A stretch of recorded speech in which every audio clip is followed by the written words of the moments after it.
오늘 성경 말씀은 사무엘상 15장 17절에서 23절입니다. 사울 왕의 이야기는 우리로 하여금 하나님이 사람을 사용하실 때 가장 중요한 기준이 무엇인지를 생각하게 해줍니다. 오늘 본문에는 사무엘이 사울을 질책하는 장면이 나오는데 이 질책은 사울에게 과거를 돌아보라는 것이었습니다.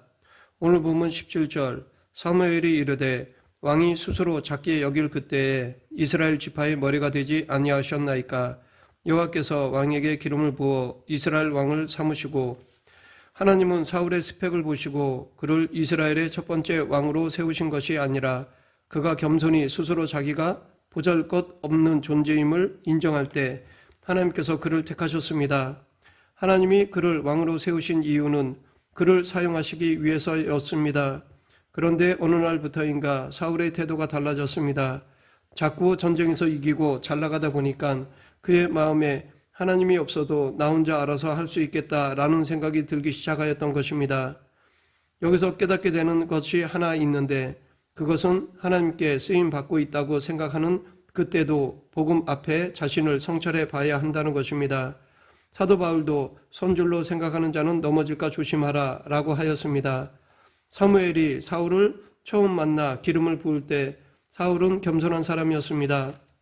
사무엘상 9장 21절 사울이 대답하여 이르되 나는 이스라엘 지파의 가장 작은 지파 베냐민 사람이 아니니이까 또 나의 가족은 베냐민 지파 모든 가족 중에 가장 미약하지 아니하니이까 당신이 어찌하여 내게 이같이 말씀하시나이까 하니. 우리가 살아갈 때 자신감과 능력은 굉장히 중요합니다.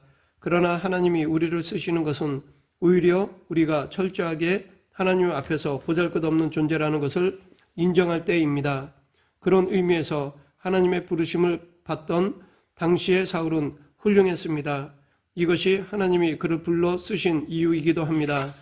그러나 시간이 지나면서 사울의 그러한 모습은 사라져버리고 타락하였습니다. 사무엘상 15장은 하나님이 아말렉과 전쟁에서 승리한 사울을 버리신 이유를 말하고 있습니다. 하나님이 우리를 버리시는 때는 우리가 돈이 없거나 능력이 없을 때가 아닙니다. 패배했을 때도 아닙니다. 오히려 우리가 제일 잘 나갈 때가 위험할 때입니다. 인생에서 전성기를 맞이하여 모든 것이 잘 풀리고 이제 하나님의 인도가 필요 없고 내가 알아서 다 할 수 있다고 생각하는 순간 그동안 누렸던 하나님의 은혜는 끊어지게 됩니다. 그로 인해 자기가 믿고 의지하던 모든 것들은 더 이상 아무 소용이 없습니다.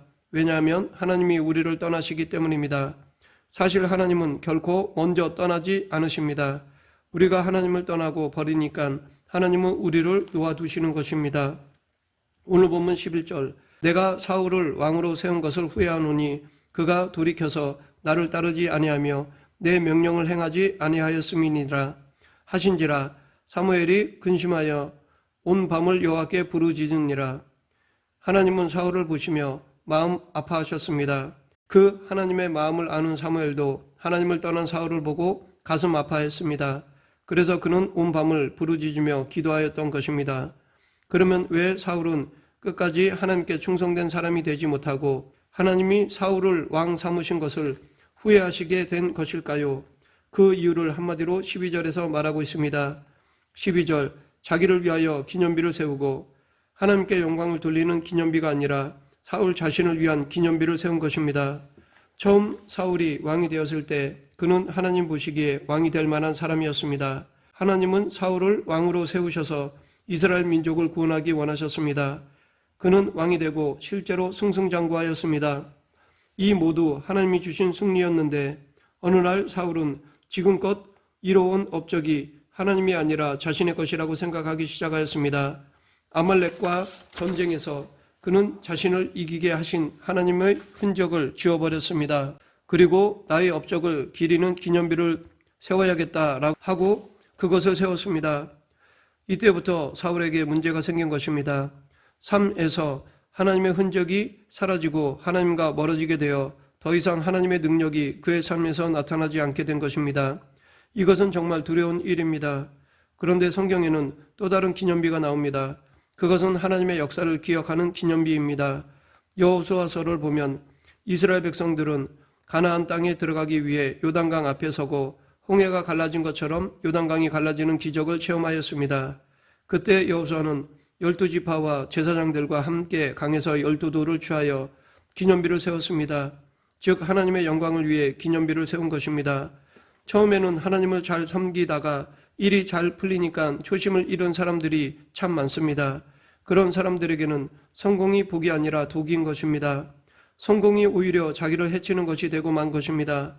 하나님의 은혜를 체험하고 열심히 신앙생활을 하던 사람들이 조금 잘 되니까 믿음의 길을 떠나고 하나님의 영광을 가리는 모습을 보면 참 마음이 아픕니다.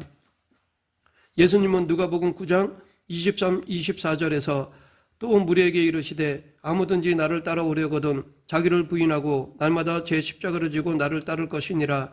누구든지 제 목숨을 구원하고자 하면 잃을 것이요 누구든지 나를 위하여 제 목숨을 잃으면 구원하리라 라고 말씀하셨습니다. 당시 수많은 사람들이 예수님을 따라다녔습니다. 오병이어의 기적 때만 해도 남자만 5,000명인데 여자들과 아이들까지 하면 최소 15,000명이 따라다녔을 것입니다. 그러나 그들 모두가 예수님의 제자가 아니었다는 것입니다. 자기를 부인하고 매일 자기 십자가를 지지 않으면 제자가 될 수 없기 때문입니다. 예수님의 기적을 체험하고 그분의 능력의 말씀을 듣기 위해 엄청난 무리가 예수님을 따라다녔지만 실제로 그 중에 자기를 부인하고 매일 자기 십자가를 지고 따른 사람은 아주 적었습니다. 자기를 부인하는 것이 아니라 예수님을 따르면 뭔가 이득이 있으니까 자기를 위해서 예수님을 따른 사람들이었고, 예수님을 따르다가 뭔가 손해를 본다고 생각이 되면 절대 안 따라갈 사람들이 대다수였습니다. 다시 말해 자기 생각을 내려놓고 예수님의 말씀대로 살아가며 예수님을 따르는 길에 해를 당하고 고난이 있더라도 따르려는 사람은 별로 없었다는 것입니다. 우리가 교회에서 봉사하고 헌신하는 것은 정말 귀한 일이고 하늘의 상급을 쌓는 일입니다. 그 봉사를 기념하는 것은 아주 아름다운 일입니다. 그러나 그곳에 내 이름이 새겨져서 내 공로를 기념하는 것이 되기 시작하면 하나님은 떠나십니다. 그것은 하나님의 일을 한다고 해놓고는 실제로 사람의 기념비를 세우는 것이 되기 때문입니다. 스위스 제네바의 종교개혁지에 가면 앙리 디낭이라는 사람의 묘가 있습니다. 그는 적십자사를 창설한 사람으로 노벨 평화상을 첫 번째로 수상한 사람입니다. 그는 죽기 전에 사람들에게 제 장래에는 어떤 절차도 행하지 마십시오 라고 하였다고 합니다. 그러나 그가 죽고 난 후 제네바시는 앙리 디낭을 기념하는 묘지를 만들었습니다. 장로교의 창시자로 알려진 종교개혁자 장 칼뱅 역시 죽기 전에 내 무덤조차 만들지 말라라고 유언을 남겼습니다.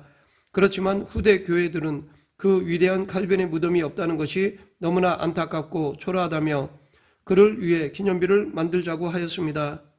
우리 믿음의 선배들이 해온 일들은 참 귀합니다. 나쁘다는 것이 아닙니다. 우리도 그들을 본으로 삼고 그렇게 살아야 합니다. 그러나 어느 순간부터인가 하나님이 아닌 그 일을 한 누군가를 위해 기념비가 세워지기 시작했고 그 기념비가 하나님의 흔적을 지우기 시작한 것입니다. 하나님 앞에서 우리의 기념비를 세우는 것이 하나님께서 원하시는 일일 수가 없습니다. 끝까지 하나님의 흔적만 남도록 살지 않고 자기 업적을 나타내려 한다면 그것은 우리가 하나님을 버리는 것이고 그러면 하나님도 우리를 버리신다는 것입니다. 이것은 두려운 일입니다. 우리가 하나님 앞에 도구로 쓰임 받는다고 할 때 끊임없이 생각해야 할 것이 있습니다. 좋은 일, 위대한 일을 하는 것도 중요하지만 끝까지 하나님만이 영광 받으실 수 있도록 하는 것이 더 중요하다는 사실입니다. 안 믿는 사람들을 열심히 섬겨서 그들이 예수님을 믿어 구원받고 하나님의 자녀가 되는 것은 가장 귀한 것입니다. 그런데 가장 전도를 많이 한 사람을 전도왕이라고 하며 사람을 띄워주기 시작하면 기념비가 되는 것입니다. 전도는 성령의 역사입니다. 아무리 전도를 하고 아무리 섬겨도 안 믿는 사람이 있습니다. 이 모든 것은 성령의 역사입니다. 사람이 하는 것이 아닙니다. 계속해서 오늘 본문 18, 19절 또 여호와께서 왕을 길로 보내시며 이르시기를 가서 죄인 아말렉 사람을 진멸하되 다 없어지기까지 치라 하셨거늘 어찌하여 왕이 여호와의 목소리를 청종하지 아니하고 탈취하기에만 급하여 여호와께서 악하게 여기시는 일을 행하였나이까? 사울은 왜 하나님이 진멸하라고 말씀하신 것을 진멸하지 않고 탈취했습니까? 그는 하나님의 말씀대로 하기에는 눈앞에 보이는 것들이 아까웠기 때문입니다. 그러면 사울에게 왜 이런 마음이 찾아왔을까요? 21절 사울이 사무엘에게 이르되 나는 실로 여호와의 목소리를 청종하여 여호와께서 보내신 길로 가서 아말렉 왕 아각을 끌어왔고 아말렉 사람들을 진멸하였으나 다만 백성이 그 마땅히 멸할 것 중에서 가장 좋은 것으로 길갈에서 당신의 하나님 여호와께 제사하려고 양과 소를 끌어왔나이다 하는지라. 사울은 하나님을 15절에서도 당신의 하나님 여호와라고 했는데 여기서도 내 하나님이 아니라 당신의 하나님이라고 하였습니다. 언제부턴가 그에게는 하나님이 자신의 하나님이 아니라 남의 하나님이었습니다. 이렇게 사울은 하나님과의 관계가 깨어져 있었던 것입니다. 우리도 마찬가지입니다. 우리가 돈이나 성공이나 명예나 심지어 자녀나 그 어떠한 것에 집착하고 헤어나지 못한다면 그것은 하나님과의 관계가 깨어졌기 때문입니다. 그럴 때 우리는 하나님이 공급해 주시는 것을 잃어버리고 자꾸 내가 붙잡을 것에 눈을 돌리기 시작합니다. 많이 가지면 풍요로워질 것이라고 생각하는 사람들이 많습니다. 그래서 당장 눈앞에 이익이 되는 것이 보이면 이것을 가져야만 풍요로워진다라고 생각합니다. 그러나 그것은 착각이라는 것입니다. 이 세상에서 하나님 없이 소유하는 그 어떤 것도 우리 삶을 풍요롭게 하지 못합니다. 하나님 없이 행하는 그 어떤 것도 우리 삶을 풍요롭게 해주지 못합니다. 이것을 철저히 삶으로 깨달은 솔로몬이 전도자로서 헛되고 헛되며 헛되고 헛되니 모든 것이 헛되도다 라고 했던 것입니다. 하나님 안에서 살아갈 때만 진정한 풍요를 맛볼 수 있습니다. 많이 가지고 있다고 다 누리며 행복한 것이 아닙니다. 하나님이 우리에게 누릴 수 있는 마음을 주셔야 누릴 수 있습니다. 우리의 시간이 가장 값어치 있을 때는 시간이 남아돌 때가 아닙니다. 바쁜 일상 가운데 시간을 내서 즐기는 순간이 소중합니다. 눈코 뜰 새 없이 바쁠 때 찾아오는 쉼이 더욱 소중하게 느껴지는 것입니다. 내가 아무리 좋은 것을 가지고 있어도 하나님이 주신 것이 아니면 누릴 수 없습니다. 그래서 내가 가진 모든 것의 주인은 내가 아니라 하나님이라는 사실을 잊지 말아야 하겠습니다. 하나님은 겸손한 자를 사용하십니다. 오늘 본문 17절 사무엘이 이르되 왕이 스스로 작게 여길 그때에 이스라엘 지파의 머리가 되지 아니하셨나이까. 여호와께서 왕에게 기름을 부어 이스라엘 왕을 삼으시고 겸손은 하나님 앞에 자신을 스스로 작게 여기는 것입니다. 이렇게 사울이 스스로 하나님 앞에 자신을 작은 자라고 생각할 때 하나님은 그의 겸손을 보고 쓰셨습니다. 그러나 사울은 자신을 높이기 시작하였습니다. 하나님이 아니라 자신을 앞세웠습니다. 그로 인해 하나님께 불순종한 것입니다. 그럼에도 사울은 자신의 잘못을 인정하지 않았습니다. 아니 자신의 죄를 깨닫지 못하였습니다. 20절 사울이 사무엘에게 이르되 나는 실로 여호와의 목소리를 청종하여 여호와께서 보내신 길로 가서 아말렉 왕 아각을 끌어왔고 아말렉 사람들을 진멸하였으나 사울은 자기가 순종했다고 하였습니다. 그의 말을 보면 어느 정도 순종하긴 했습니다. 그러나 온전히 순종하지는 않았습니다. 그 이유가 하나님께서 하신 말씀만으로는 뭔가 부족하다고 여겼기 때문입니다. 우리가 순종하기 제일 힘들 때가 아마도 이런 때일 것입니다. 즉 하나님 말씀이 내 마음에 들지 않을 때일 것입니다. 우리가 보통 예배를 통해 은혜 받았다고 할 때는 말씀이 내 마음에 들었다는 뜻입니다. 내 생각과 다르거나 부담이 되는 말씀을 듣고서 은혜 받았다라고 하는 사람은 별로 없습니다. 말씀대로 사는 것이 내 마음에 쏙 들기만 하면 순종하지 못할 일이 없을 것입니다. 그런데 그렇지 않은 것이 문제입니다. 사울은 하나님 말씀대로 진멸하기는 했는데 좋아 보이는 것들은 남겨두었습니다. 그리고 당신의 하나님 여호와께 제사하려고 양과 소를 끌어왔나이다 라고 변명하였습니다. 이것은 곧 자기의 이런 행위는 하나님을 위해서 했다는 것입니다. 그러나 하나님은 사울의 그러한 행위를 기뻐하지 않으셨습니다. 그것은 불순종이기 때문입니다. 이 시대 신자들과 교회의 문제의 핵심이 바로 이것입니다. 분명히 주님의 일을 합니다. 예배드리고 성경도 읽고 기도도 합니다. 그런데 딱 자기가 원하는 만큼만 합니다. 예배를 드려도 딱 자기가 하고 싶은 만큼만 하고 봉사를 해도 딱 자기 마음에 드는 만큼만 하며 하고 싶으면 하고 하기 싫으면 하지 않는 것입니다. 그러나 하나님은 겉으로 드러나는 모습만이 아니라 우리 마음의 중심을 보십니다. 우리는 이 사실을 잘 알면서도 계속 잘못 갈 때가 있습니다.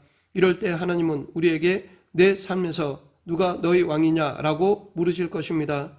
오늘 본문 22, 23절에서도 사무엘이 이르되 여호와께서 번제와 다른 제사를 그의 목소리를 청종하는 것을 좋아하심 같이 좋아하시겠나이까? 순종이 제사보다 낫고 듣는 것이 수장의 기름보다 나으니 라고 하였습니다.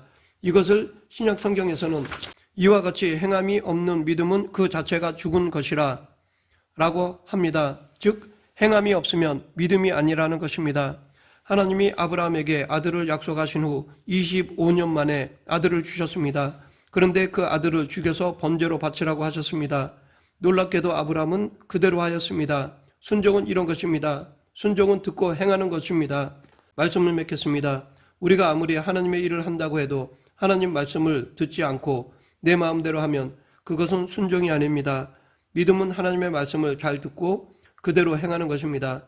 결코 자기의 기념비를 세우지 않습니다.